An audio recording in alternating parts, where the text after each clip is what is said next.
Congratulations on the purchase of your new Green Machines Model 636HS sweeper. Not only will your machine's highly efficient cleaning systems perform well the day you receive it, but for a long time to come. This operator training video will be presented in sections: safety, controls and instrumentation, MDM display information, machine operations, the dust control system, pre-operational checks, sweeping with your machine, emptying and cleaning the machine, changing and adjusting the brushes, and options. It is the operator's responsibility to read and understand the operator manual and to operate the machine safely. The safety labels that appear on the machine indicate important information you need to be aware of when operating the machine. Controls and instrumentation. All machine functions are controlled from within the cab. The steering wheel controls the direction of the machine. The lever to the left of the steering wheel has several functions. It controls the windshield wipers, the left and right turn signals, the horn, and the headlight low and high beams. On the cab floor are two foot controls: the brake pedal and the accelerator pedal. The operator seat is fully adjustable for operator comfort. To the right of the steering wheel, there is a control panel with 3 gauges. The top gauge is the fuel level indicator. The second gauge indicates the engine RPM. The third gauge indicates the engine coolant temperature.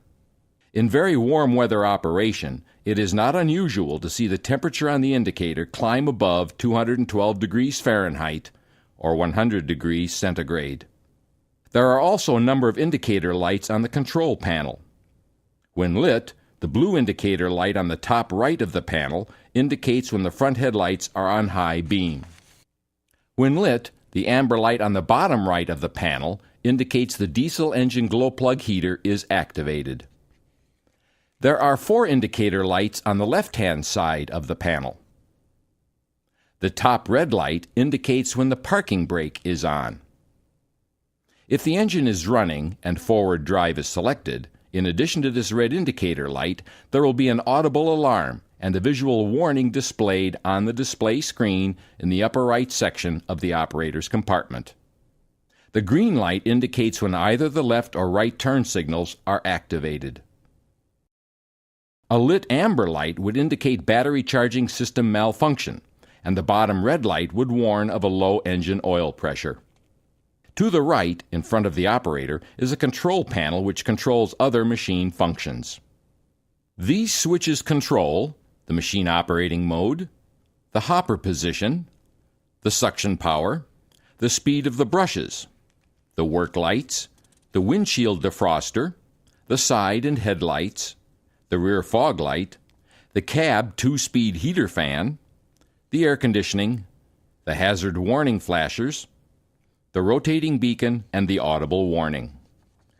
The remaining cab controls are mounted just above the windshield. The optional rear view camera provides a total rear view in color. This helps provide the operator a full 360-degree view around the machine. To the right of this is the radio and CD player. To the right of the radio is the switch for the optional pressure washer and the optional wander hose switch. On the right-hand side is the machine's main display screen, known as the MDM, and brain of the machine. The MDM screen displays the operating conditions of the machine and warning messages as needed. Depending upon which screen has been selected, it also shows engine RPM, vacuum fan RPM, vehicle speed, and much more. The MDM display will also display fault messages, which can help a qualified service person quickly diagnose technical issues. The normal operational screens displayed indicate the condition of the machine. In the screen shown, the indication is that the machine is in transit mode and the drive lever is in the neutral position. With the machine mode switch in the transit mode position and the drive lever moved to the forward position, the MDM display will display Transit Mode in the top left of the screen. By depressing the foot pedal, the machine will move forward and have the ability to propel up to the machine's maximum speed of 20 miles per hour or 32 kilometers per hour. The machine speed is indicated on the left-hand side of the MDM screen. On the right-hand side of the MDM screen, the total distance traveled is displayed. If the machine function switch is changed to one of the two work modes, Work 1 or Work 2, the top left of the MDM display will indicate the function selected. As indicated on the MDM screen, a work function has been selected and the drive lever is in the neutral position. The display on the right of the screen indicates the time spent operating in this work mode. When the drive lever is set to the forward position, the screen displays the change, and when the foot pedal is depressed, the machine moves forward in the selected work mode. Also displayed is the engine speed. As indicated, the engine is running at 2200 RPM. You will also see in the very bottom left of the screen a black bar with the word Select. Pressing the F1 button below the word will allow you to change the engine speed to meet the working conditions. For safety, it is highly recommended that you stop the machine and place it in neutral before making this adjustment. Note the machine's display screen indicates the machine is now in the neutral work mode. When you press the F1 button, the MDM will display the Adjust Engine Speed screen. By pressing the up button to the right of the screen, you can increase the engine speed for sweeping up an incline. By pressing OK, the engine speed selected is maintained. You can also decrease the engine speed if the surrounding conditions dictate, or to reduce noise as needed. Remember that you should always reduce the speed when it is not needed. The machine also provides both audible and visual warning alarms as required. For safety, if the ignition switch has been turned on with the drive lever in the forward position, the machine's transmission is disabled until the lever is returned to the neutral position. At that time, the transmission is activated. If the parking brake is on when the direction lever is placed in forward or reverse, the MDM will display Warning, Park Brake On, Release Park Brake, and an alarm will sound.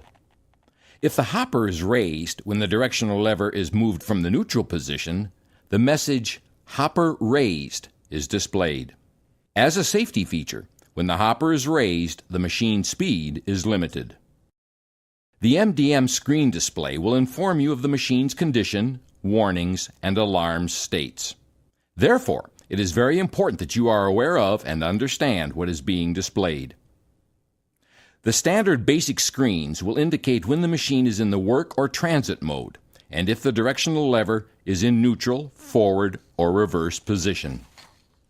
This first screen displays neutral work when the machine is in the Work 1 or Work 2 mode, and the directional lever is in neutral. The text of 2200 RPM indicates the engine speed. The display in the right half of the screen indicates the total hours operating in work mode. By moving the directional lever to the forward position, the screen changes to indicate the engine speed and the suction fan speed.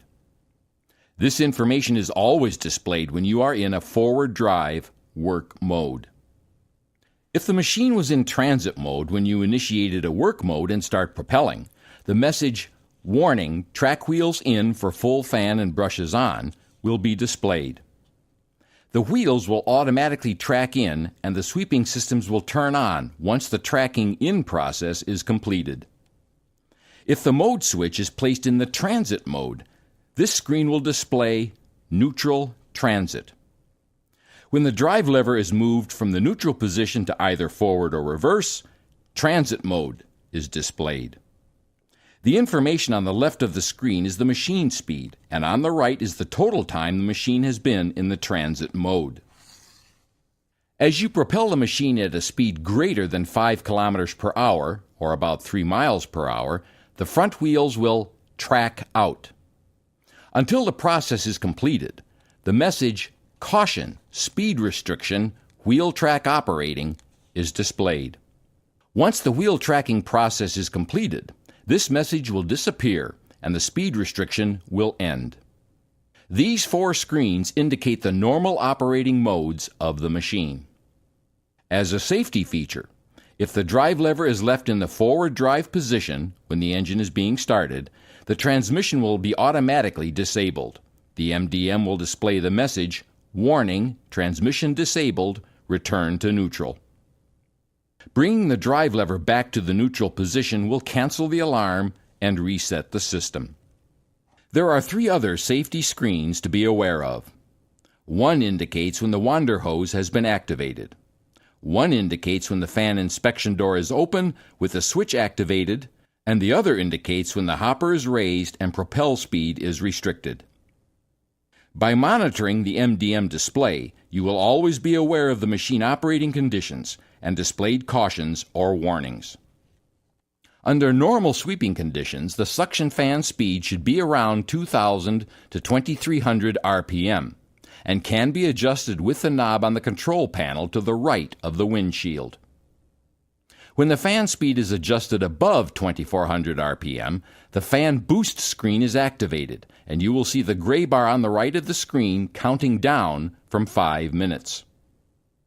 If the speed is not reduced to less than 2,400 RPM within 5 minutes, the MDM will shut off the fan and an alarm will sound. To reset the MDM fan speed limiting system, the machine must be stopped and the forward, neutral, reverse lever moved to the neutral position. Afterwards, normal sweeping can be resumed. If the fan boost has been activated more than 5 times in 1 hour, this message is displayed. You can increase the engine speed and enter the engine speed boost range up to 3 times in 1 hour. Once engine boost is increased above 2,600 RPM, you will see a similar gray bar on the right of the screen counting down from 10 minutes. If the engine speed is not reduced to below 2,600 RPM within 10 minutes, an alarm will sound and the engine speed will automatically be reduced to 2,600 RPM. To cancel the alarm and reset the MDM engine speed control, enter the engine speed menu and scroll the speed down to the normal sweeping RPM. If the machine is working very hard and both the fan and engine are in their boost zones, this screen is displayed. You can now see that the MDM screen is a valuable source of information to help you work safely and effectively. Finally, the switch to the right of the MDM controls the hopper drain valve when needed. Machine operations. When the machine is operating in the work mode, the front axle is in the retracted position as shown here, and the top speed is restricted. When traveling in transit mode, the front axle is extended to increase stability. The maximum speed that can be reached in transit mode is 20 miles per hour, or 32 kilometers per hour. The safest way to transition from work mode to transit mode is to stop the machine and bring the drive lever to the neutral position.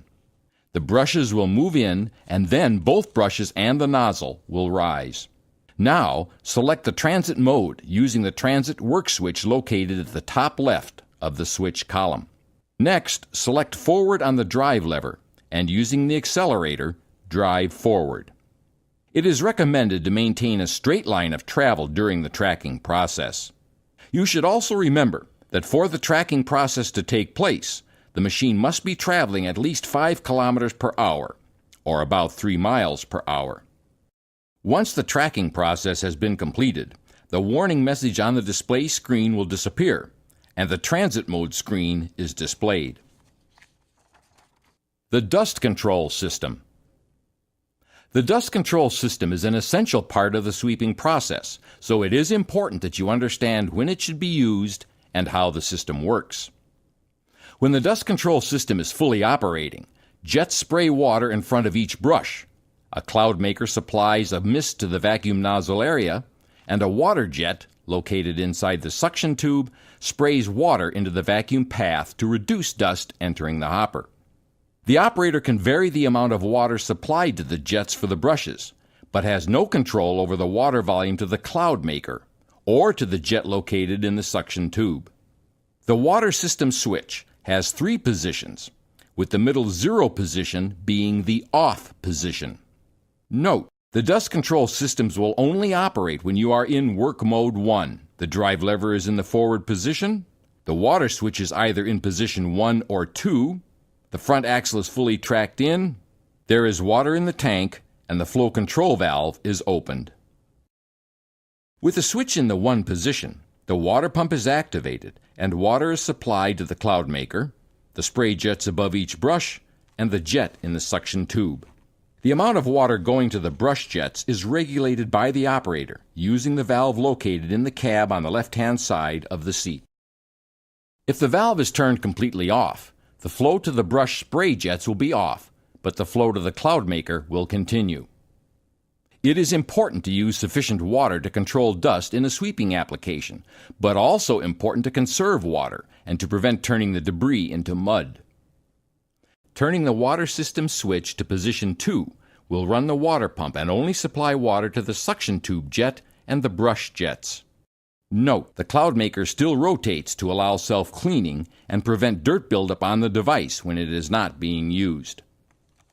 Pre-operational checks.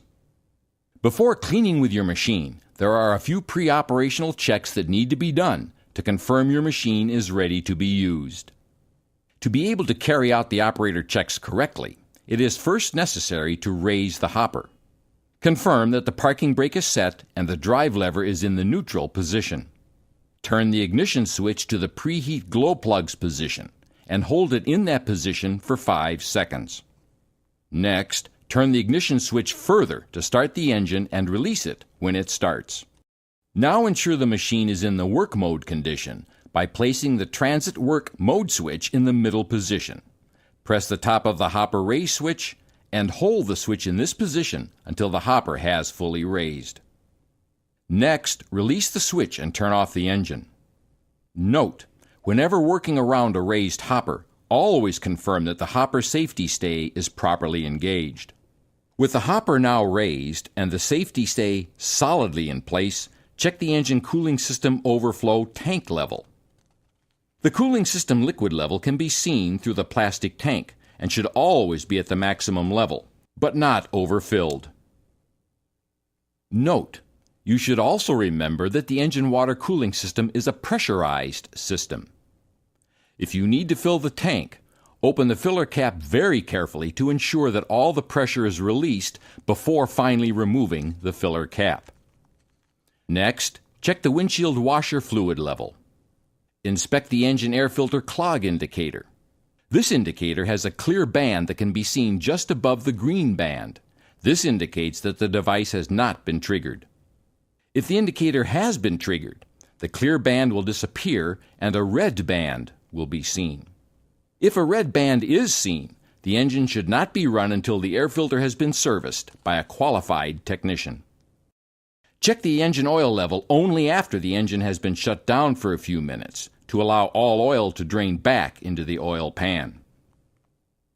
Never check the oil level with the engine running. If the oil level is low, add enough engine oil, as recommended in the operator's manual for your climate and operating conditions, to bring the level to the full mark. Next, check the hydraulic fluid level in tank sight glass on the left-hand side of the machine. The hydraulic fluid level should be at the top of, or very near the top of, the sight glass. You should also make sure that the oil is a distinctive brown amber color, as seen here, and that the oil is clear and bright. If the oil looks cloudy or milky, you should report that service is required. If the hydraulic fluid level is low, you should fill the tank to the correct level using the correct oil. Note, the hydraulic fluid is the same oil as used in the engine. The correct specification of oil to use can be found in the operator's manual. Make sure that the dust suppression water tank is full. The water level can be easily seen at the rear of the machine via the sight glass. Confirm that the brushes are in good condition and that the brush angles are set correctly, as indicated here. The fuel level should be checked by turning the ignition switch to the on position and observing the fuel level gauge mentioned earlier. Sweeping with your machine. When you arrive where you are going to sweep, select Work Mode 1 on the Transit Work switch and Forward on the drive lever. Next, you can set the speed of the brushes and the fan to match the sweeping conditions. Now you can set the water switch to the required setting for dust control. If required, you can extend your sweeping path by moving the brushes out using the brush position levers. This also allows you to sweep next to a curb without the tires rubbing on the curb to help prevent tire damage. The brushes extend past the normal straight line sweeping position so that you can get into hard-to-reach places and sweep around corners. Also, pulling both brushes close together will help you sweep a clean inside corner. There is a brush down pressure adjustment knob in the cab next to the water flow control valve. By adjusting the down pressure on the brushes, you can place one brush onto a step or curb to sweep debris into the suction path. There is a flap on the suction head that aids in lifting light litter from the surface. This flap makes a chopping sound, which can be adjusted by changing the vacuum power. If you are sweeping in the rain, or there is a lot of standing water around, activate the hopper drain switch above the transit work switch so water can escape from the hopper automatically. If you need to move to a different location a short distance away, select Work Mode 2. The brushes and suction head will raise, but the wheels will remain tracked in. When you arrive at the next location, simply return to Work Mode 1 and the sweeping systems will resume with the same settings you had before. If you have a long distance to travel, select the Transit mode. The front axle will track out and allow higher speed travel to your next destination. Emptying and cleaning the machine. When your hopper is full, or when your cleaning is finished, the machine needs to be emptied and cleaned. Place the machine near a container or in an area where the debris will be dumped. Set the parking brake. Unlatch both of the hopper door latches. Place the transit work switch in either Work Mode 1 or Work Mode 2. Release the parking brake and back the machine up to the debris container or dump site.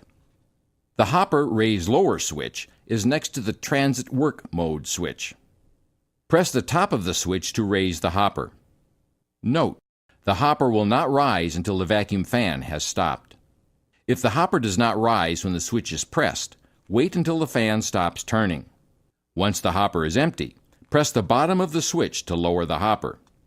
Pull away from the dump site, set the parking brake, and secure the hopper door latches. Before you park the machine for the day, it needs to be cleaned.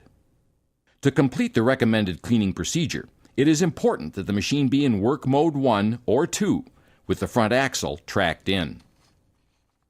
Place the transit work switch in the Work Mode 2 position and drive the machine into the wash bay. With the parking brake set, unlatch the two hopper door latches and raise the hopper.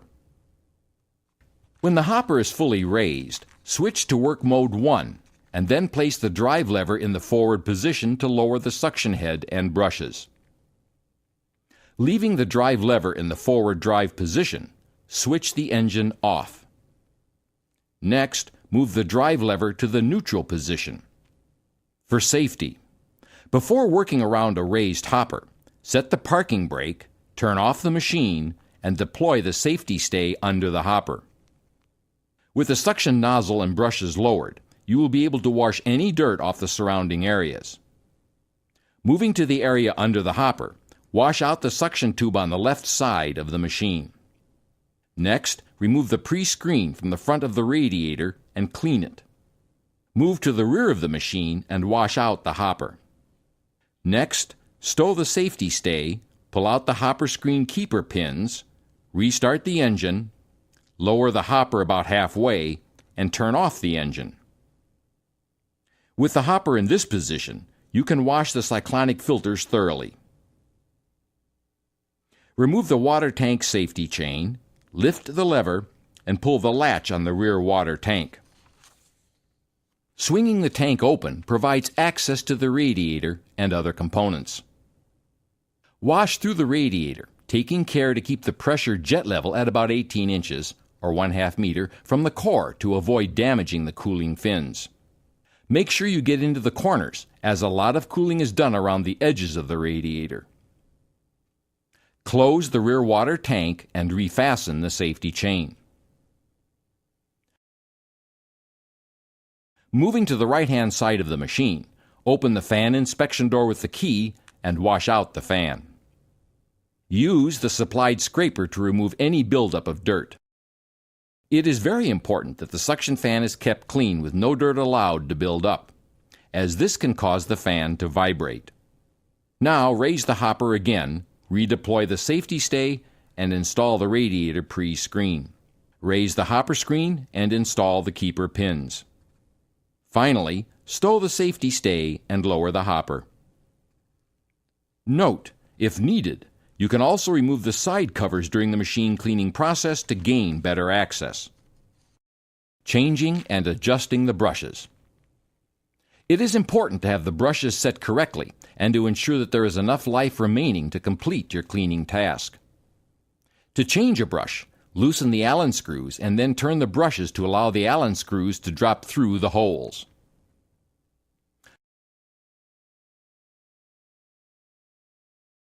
Loosen the Allen screws on the new brush and raise them through the holes in the mounting plate. Next, turn the brush in the opposite direction that the brush will be sweeping and tighten all of the Allen screws. Putting the machine in Work 1 mode, placing the direction lever in the forward position, and turning off the ignition once the brushes have lowered enables you to check that the head skids are secure and the angles of the brushes are correct. If the brush angle needs altering, you can loosen the nuts at the rear of the brush holder to reset the angle from side to side, as shown here. Loosening the bolts on the bottom lets you adjust the angle from the front to back. The brushes should be adjusted so that they touch the ground at about the 10-4 position on the right-hand brush and 2-8 on the left-hand brush, as shown here. Options. There are a number of options that can be fitted to the machine. In this section, we will deal with the wander hose and the pressure washer. To use the wander hose, attach the hose to the hopper and then start the engine. Note, the wander hose will only work if the following 4 conditions are met. The transit work switch is in work mode 1. The drive lever is in neutral, the handbrake is set, and the wander hose switch is turned on.